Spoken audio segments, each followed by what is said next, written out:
Hello and welcome to Concert and Conversation, part of the Connecticut Guitar Festival. I'm Dr. Sven Rainey, and today I'll be speaking with the duo Alterity, a flute and guitar ensemble. The duo Alterity are Allison Hughes, flute, and Joseph Van Doren, guitar, and they are an award-winning ensemble that have performed extensively across the United States, and most recently as artists in residence for the Connecticut Summerfest Contemporary Music Festival. They have also performed at numerous prestigious venues including Carnegie Hall, the Domenico Center for Classical Music, the Bushnell Center for the Performing Arts, and the Governor's Mansion in Hartford, Connecticut. Allison and Joe, hello and welcome. How are you? Oh, we're doing great. Thank you so much for having us. Yeah. How are you? Great. So in addition to being performers, I know you are also instructors. How is the Zoom teaching going for you these days? It's been interesting. It's going pretty well, but with the whole Zoom for everything, it makes for some interesting changes to the way we have to teach. Right. I think it's going to be so interesting when we actually go back to in person at the end of this. Like, we're going to have a completely different appreciation and perspective of it. But it certainly, since Zoom, at least for flute, since Zoom did the huge audio update, I think in around September, it's been like a 180 improvement. It's been incredible. So very grateful for that. Well, let's go ahead and jump into the first video. I believe this one is called Fish Magic by Brian Johansson. Can you tell us a little bit about this piece? Is it from a collection or suite? And what's the inspiration? I love this piece, this entire set. So Brian Johansson wrote a 6-movement, I guess you could call it a collection, where each movement is based off of a different Paul Klee painting. And so this is the 3rd movement, and it's based off a painting called Fish Magic. And it's a really weird, kind of quirky painting because it's on this really dark background. And then there's a mobile of fish hanging down. And they're not in water, they're just suspended in air. And then throughout the different layers of the painting, there's just different things. There's like a moon and a watchtower, and all these things are at different distances. So like the fish looks huge compared to this building that should be way bigger. And so the piece represents this by having the guitar part represent the air. And so I've got this stream of constant triplets and then Allison's representing the playful fish, and it's kind of this quirky, fun melody throughout. Yeah. All right. Well, let's give it a listen. Thank you.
I love it. Very intricate ensemble playing. How do you guys work out the rhythmic details so carefully?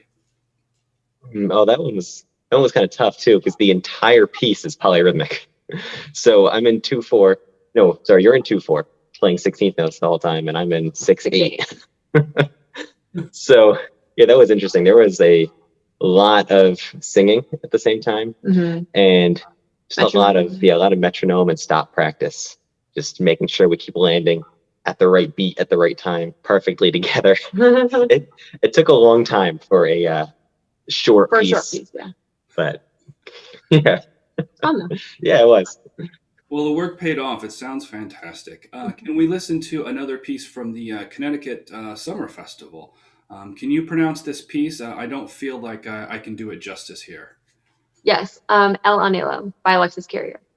All right. So, what was it like to work with the composer, and what is the Connecticut Summer Festival like, and what are some things we should listen for in the piece? Well, Connecticut Summerfest is really an incredible festival, actually run by two of our friends, Gala and Aaron, and other people, but they're the founders, and they do an incredible job. They bring in high-level composition teachers and attract really, really talented young composers. And Alexis was incredible to work with. She had such great ideas for this piece, and she's a composer, but she played flute, and I believe she played Irish flute.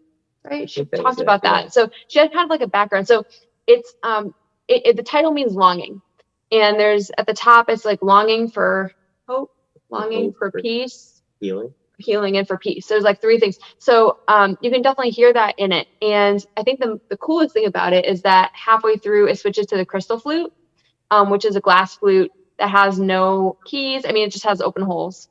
It's in the key of D, and it's really, really kind of a different sound. So we really enjoyed playing it.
Thank you so much, and look forward to seeing you in the future.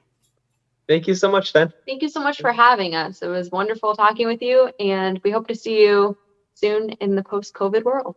Yes. Thank you again. Bye. Bye.